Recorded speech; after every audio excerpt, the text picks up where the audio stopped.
Annyeonghaseyo, ketemu lagi sama Miley yang hari ini mau kasih kamu drama review dari drama yang berjudul The Matchmakers.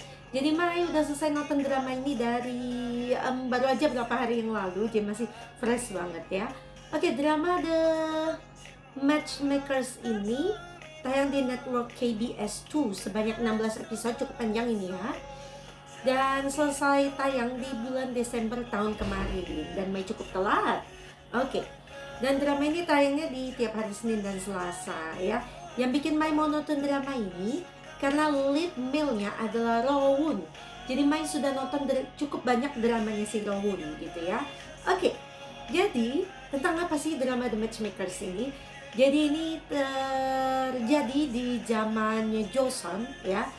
Dan kita cerita dari si Rowoon dulu. Di sini dia berperan sebagai Sim Jong-woo. Jadi si Sim Jong-woo ini sangat cerdas gitu. Dia di umur yang sangat muda itu sudah lulus ujian negara di peringkat pertama lagi, hebat banget gitu ya. Dan akhirnya dia pun dilirik oleh raja pada saat itu untuk menikahi putri gitu.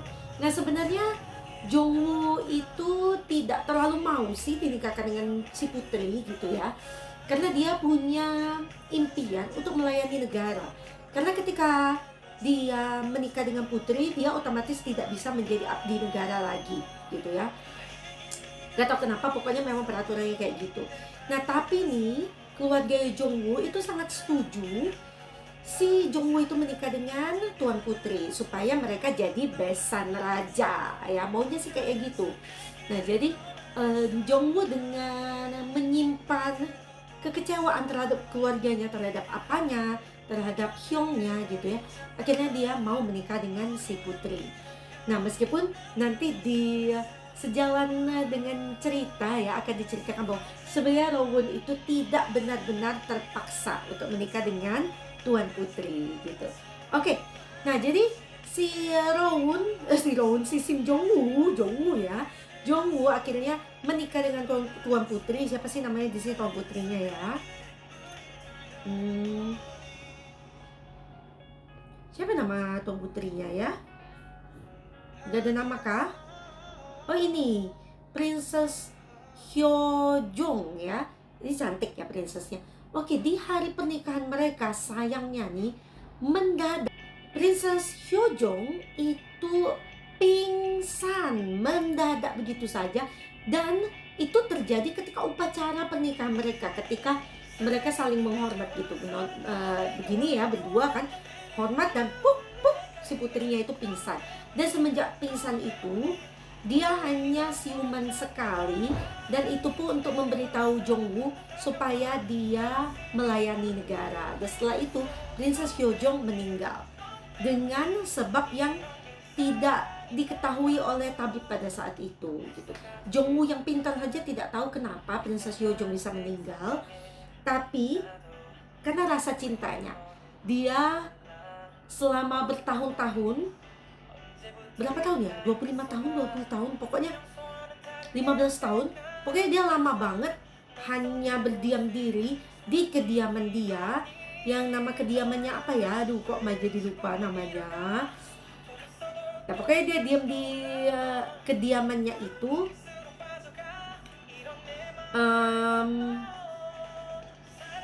untuk ini ya, berkabung, dan juga dia kan tidak bisa melakukan apapun juga seperti itu. Jadi dia di sana menyelidiki apa yang terjadi dengan princess yang meninggal secara tiba-tiba.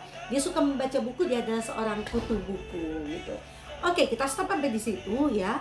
Nah, kita cerita satu orang lagi, yaitu Jong Sundok yang diperankan oleh Cho Lee-hyuk. Jadi Sundok ini adalah seorang yang memiliki dua profesi. Jadi profesi yang pertama dia menjadi menantu dari penasehat kiri ya, penasehat kiri kalau nggak salah ya. Ya, penasehat kiri, inget kan? Mai pernah cerita kalau biasanya di Joseon dulu itu ada penasehat kanan, penasehat kiri. Nah ini penasehat kirinya yang jahat kali ini guys. Oke. Jadi ayah ya, dia adalah menantu dari si penasihat kiri yang namanya Jo Yong Bae, dan punya istri yang juga berkuasa yaitu Park So Hyun. Kenapa istrinya berkuasa? Karena istrinya ini adalah kakak atau adiknya, Mai agak-agak lupa, kakak atau adiknya dari seorang selir gitu ya. Nah, jadi mereka punya anak nih. Nama anak mereka, sebenarnya mereka punya 3 anak. Yang pertama adalah Jo In Hyun. Jo In Hyun ya, dimana Jo In Hyun ini sudah menikah dengan siapa yang nama istrinya, pokoknya dia sudah menikah ya, si Jo In Hyun ini, dan sudah punya anak yang namanya Jo Geun Sok. Nah, si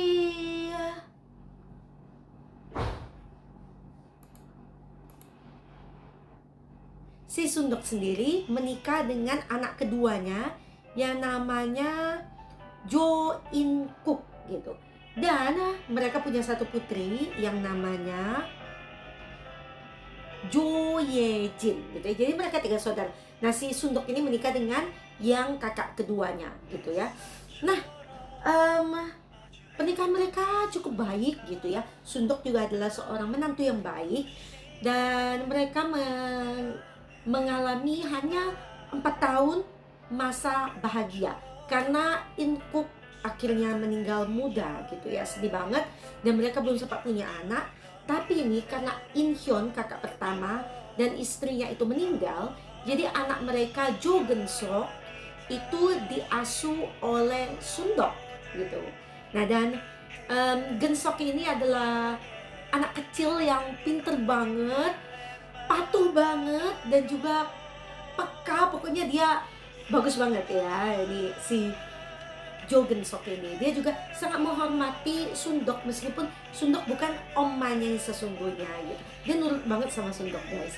Oke, itu tadi adalah satu kehidupan Sundok. Tapi satu kehidupan lagi, dia berperan sebagai Nona Yeoju. Jadi siapakah Nona Yeoju ini? Jadi dia menjadi seorang matchmakers alias apa ya? Gimana kita ngomongin kalau bahasa Indonesia? Pencari jodoh, mak comblang ya, mak comblang. Oke. Jadi dia menjadi mak comblang di zaman Joseon itu. Tapi pekerjaan mak comblang ini kan pekerjaan rendahan ya. Mak comblang itu seorang rendahan. Jadi si Sundok ini berpura-pura dia menyamar supaya bisa menjadi Nona Yeoju. Dia pakai riasan tebal, dan pertamanya Mai jadi mikir ya, karena di episode pertama dia itu munculnya sebagai si Nona Yeoju itu lebih sering. Awalnya dia sebagai Nona Yeoju. Jadi Mai itu agak terganggu dengan make up dia yang tebel banget ya. Sebenarnya kelihatannya kayak ya gak seharusnya lah dia make up seperti itu. Tapi setelah Mai tahu karena dia harus menyamar, Mai pun paham. Ini kayak make up Mai, tapi dia lebih tebal lagi dari make upnya Mai gitu ya. Jadi agak gimana gitu ya. Oke, intinya dia punya 2 peran. Jadi dia sebagai si Nona Yeoju ini, dia menjadi mak comblang banyak orang di Joseon. Dan siapapun yang dijodohkan dia itu akhirnya menikah dan hidup bahagia, punya banyak anak, dia bilang kayak gitu ya. Jadi itu 2 kehidupan dari Sundok. Nah, pada suatu hari ini si Nona Yeoju itu terlibat dengan si Jongwoo. Itu gara-gara nih, Jongwoo itu kan terus-menerus memberikan petisi kepada raja kalau dia bilang dia ingin pernikahan dia dibatalkan dengan si Princess Yujong. Yujong? Enak aja. Apa tadi namanya? Princess Hyojong ya, Princess Hyojong. Nah, itu karena dia kan bilang toh mereka belum sampai melakukan malam pertama atau gimana gitu. Jadi istilahnya dia ingin menjadi abdi negara dibanding dia bilang kepintarannya, semua bakatnya itu sia-sia, dia bilang kayak gitu ya. Nah, si raja ini di satu sisi sudah kesel banget ya sama menantunya satu ini, tapi di sisi lain dia mendengarkan si sekretaris kerajaan yang pinter banget juga nih sekretaris kerajaannya. Dia bilang kalau si Jongwoo itu pinter banget ya, Jadi harusnya dimanfaatkan, dibilang kayak gitu. Jadi akhirnya Jongwoo dipanggil ke istana itu untuk menjalankan suatu misi ya. Jadi sebenarnya si raja ini kepingin banget si putra mahkota itu untuk menikah ya. Jadi siapa nama putra mahkotanya di sini? IJ, Crown Prince IJ, untuk segera menikah.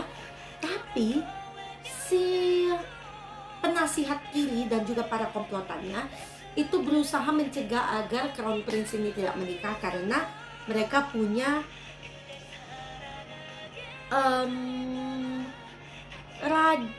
punya pangeran lain yang mereka ingin jadikan putra mahkota sebenarnya ya. Jadi mereka menggunakan berbagai macam alasan untuk mencegah IJ untuk menikah. Jadi salah satu alasannya adalah masih banyak perawan tua di Joseon. Jadi katanya sebagai perawan tua itu menikah dulu sebelum si Crown Prince IJ menikah gitu. Nah jadi nih si raja akhirnya memanggil Jongwoo dan memberi dia misi untuk menikahkan 3 perawan tua yang sangat terkenal, yang namanya mereka adalah dari keluarga Meng Sangchon gitu ya. Dan Meng Sangchon ini punya seorang istri yang buta. Meng Sangchon sendiri sudah meninggal, dan putrinya adalah Meng Hana, Meng Duri, dan Meng Samsun. Dan ketiga-tiganya itu punya gimana ya, punya daya tarik tersendiri gitu ya. Hana itu pintar, Duri itu meskipun mulutnya jahat banget gitu ya, tapi dia pandai menjahit.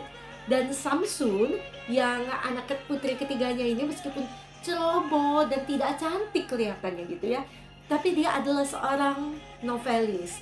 Nah dulu di zaman Joseon itu nggak boleh ya seorang wanita menulis, tapi dia adalah seorang novelis yang terkenal. Tapi ya identitasnya disembunyikan gitu ya. Duh, Mai seneng banget ya begitu tahu kalau dia ini novelis.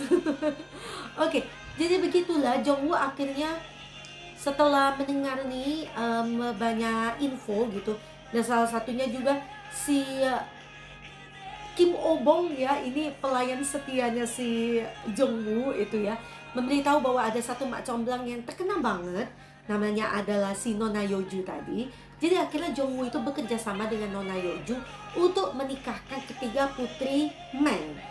Nah tapi nih di dalam proses menikahkan ketiga putri Meng tidak segampang banget itu. Jadi sebenarnya mereka sudah start dari awal banget guys. Kalau nggak salah dari episode 3 atau episode 4 ya, untuk proses menikahkan, mencari jodoh segala macam itu nggak gampang banget guys. Nah jadi dalam proses itu akhirnya Jongwoo dan si Nona Yeoju itu jatuh cinta. Nah ini tapi Mai lebih setuju dengan Jongwoo yang lebih belak-belakan ya, lebih gimana kalau kita bilang lebih all out gitu jatuh cintanya pada si Nona Yeoju. Nah sedangkan si Nona Yeoju ini kan dia bilang dia tidak ingin jatuh cinta karena menurutnya kalau dia jatuh cinta dia itu mengkhianati suaminya yang sudah meninggal. Pertamanya masih begitu ya. Tapi ya ada suatu saat ketika Jongwoo itu mundur, Sundok yang maju gitu ya. Nah Sundok juga berusaha si Nona Yeoju ini untuk menyembunyikan identitasnya, tapi akhirnya dia ketahuan juga ketika suatu hari gitu ya, Jongwoo itu menjadi guru privatnya si Geun-sok. Nah itu ketahuan di situ juga ya. Itu sudah berusaha juga sebenarnya Nona Yeoju si Sundok untuk menyembunyikan identitasnya. Tapi ya memang hampir ketahuan gitu. Sampai suatu hari Sundok itu mengakui siapa identitas dia sesungguhnya. Nah tapi nih Jongwoo dan Sundok meskipun mereka sudah mengakui bahwa mereka menyukai satu sama lain, mereka yang posisinya duda dan janda itu tidak akan mungkin bisa bersatu di zaman Joseon gitu ya.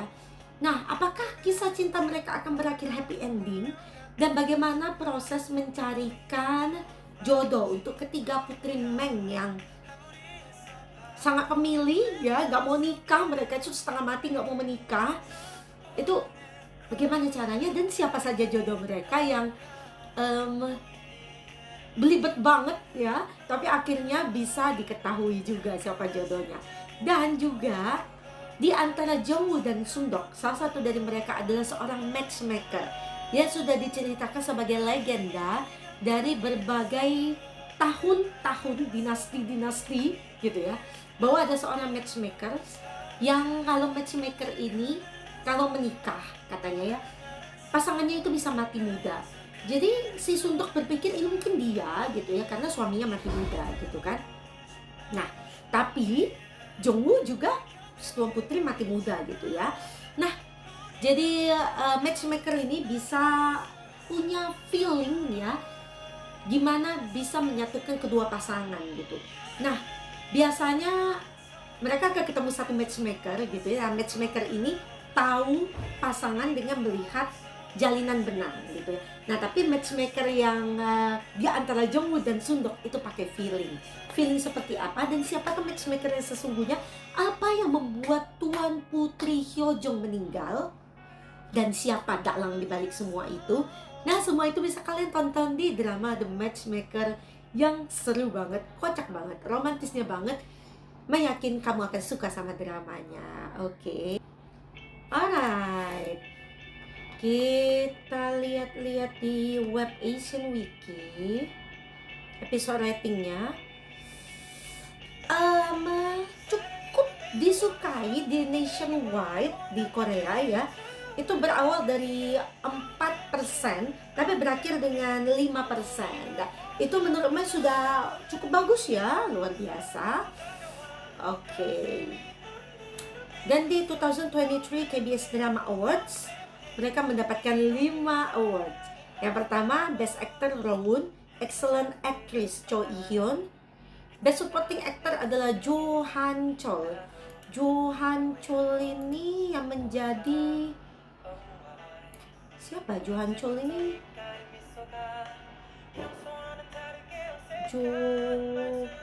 Jo Han Chol ini siapa ya? Sebentar. Oh, yang menjadi rajanya, yang menjadi raja. Best Couple Award pada Rowoon dan Cho Ih-hyun, dan Popularity Award untuk Rowoon dan Cho Ih-hyun. Keren ya. Kita lihat dulu komentarnya. I really love this drama. My all-time favorite is Rowoon when he tried not to care at all but couldn't resist the fact that Lady Jong Sundok was so beautiful and was the perfect match for him. Ya, chemistry mereka bagus ya, mas, setuju banget. I love that Rowoon already head over heels to Sundok since episode 1 and his servant always tease him. Iya, ini lucu banget sebenarnya ya.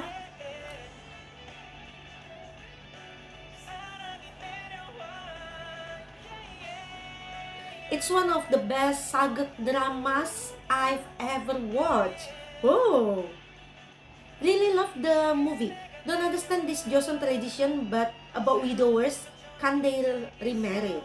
We don't understand also, but ya mungkin memang kayak gitu ya.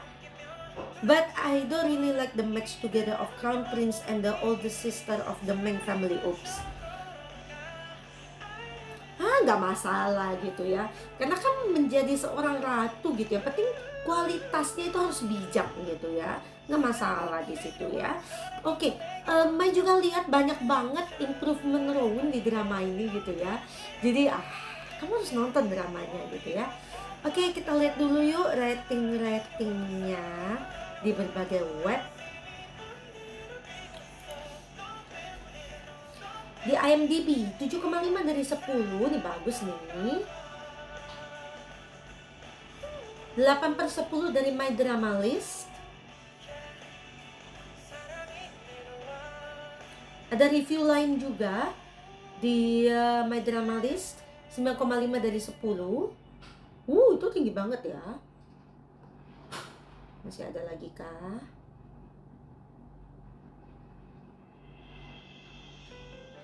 Tapi di Rotten Tomatoes ini kurang bagus ya, 29% dari 100. Tidak menyedihkan di sini nih.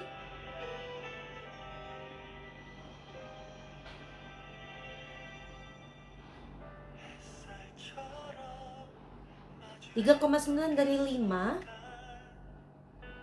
di Goodreads.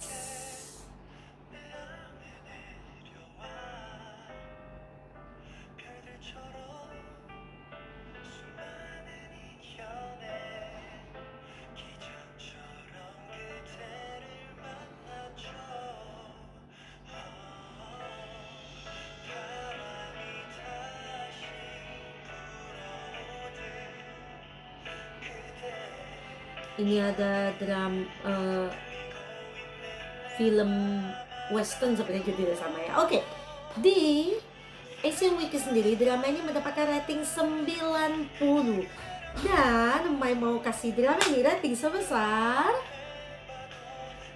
90 juga. Jadi sekali lagi, kalau Mai udah kasih satu drama rating di atas 89 gitu ya, kamu wajib nonton drama The Matchmakers. By the way nih, ini lagu yang dinyanyikan oleh Insong SF9 alias teman satu grupnya Rowoon gitu ya. Oh, suaranya bagus banget, lagunya keren banget kan? Oke, mari kita bahas para pemain utamanya. Pemain utamanya dua, Rowoon dan Cho Eun ya. Rowoon itu kelahiran tahun 96 dengan tinggi badan 189 cm, bih, keren banget ya. Dan iya, dia sudah menyatakan mundur dari grupnya SF9 ya. Itu sedih banget gitu ya. Tapi kayaknya memang dia lebih suka acting. Oke lah, kita dukung aja ya keputusan Rowoon. Oke, itu buktinya Insong masih nyanyi buat dramanya Rowoon ya. Mai yakin bagaimanapun ya, itu SF9 teman-temannya pasti mendukung karirnya Rowoon juga. Jadi kita sebagai fans juga tentunya harus mendukung keputusan Rowoon ya. Oke. Jadi Mai itu pertama kali ketemu Rowoon di drama Extraordinary You di tahun 2019 sebagai Haru. Dia menjadi lead male di sini ya. Dari situ Mai terkesan dengan tinggi badan dia ya. Pokoknya Mai merasa dia itu born to be an actor gitu ya. Nah, dia pun mendapat Best New Actor di drama itu. Setelah itu Mai nonton dia di drama She Would Never Know di tahun 2021 sebagai Chae Hyun Sung. Jadi dia juga sebagai lead male di sini ya. Dan setelah itu nonton dia di drama The King's Affection di tahun 2021 sebagai Jong Ji Eun. Dan dia mendapatkan 3 awards di sini sebagai Best Couple Award, Netizen Award, dan Best New Actor. Nah, setelah itu Mai nonton dia di drama Destined With You di tahun 2023 sebagai Jang Sin Yu atau Jang Moo Jin. Nah, ini ada nih drama reviewnya, jangan lupa kamu cek di playlistnya Mai ya. Dan setelah itu Mai nonton dia di drama The Matchmakers di tahun 2023 sebagai Sim Jong Woo dan mendapatkan 3 award, Popularity Award, Best Couple Award, dan Best Actor. Oke. He's all that handsome, absolutely gorgeous. He's all that apa? Rowoon's voice is beautiful, warm and intimate like a whisper against your ear. So happy to have found such a wonderful artist. Iya, Mai sebenarnya pengen banget dia nyanyi tuh OST-nya ya. Suara dia pas nyanyi tuh keren banget guys. Adorable and charming, excellent acting. Very handsome and great. Oke.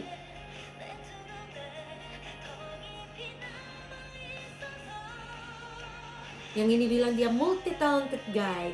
Iya bener banget ya. Pinter nyanyi dan actingnya juga bagus. Rowoon, Mai akan terus nonton drama dia yang berikutnya ya. Next, Cho Eun, kelahiran tahun 99. Dan Eun ini cantik ya. Selain cantik, suaranya juga imut. Jadi Mai suka ya sama dia ya. Oke. Eun, apakah Mai pernah ketemu dia dulu? Oke, dia berperan di berbagai drama yang cukup terkenal nih seperti Hospital Playlist, School 2021, All of Us Are Dead. Tapi Mai nggak nonton drama-drama itu ya. Jadi ini pertama kali Mai ketemu dia di drama The Matchmakers sebagai Jong Sung Dok dan mendapatkan Popularity Award, Best Couple Award, dan Excellent Actress. Oke.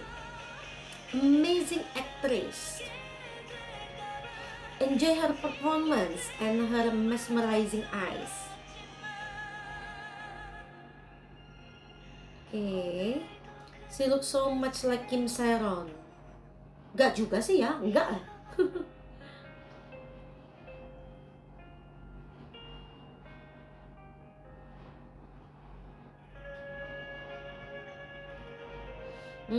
Very talented katanya. Iya, Mai juga suka banget sama acting dia ya. Ini mudah-mudahan the nextnya Mai bisa nonton dia lagi di suatu drama.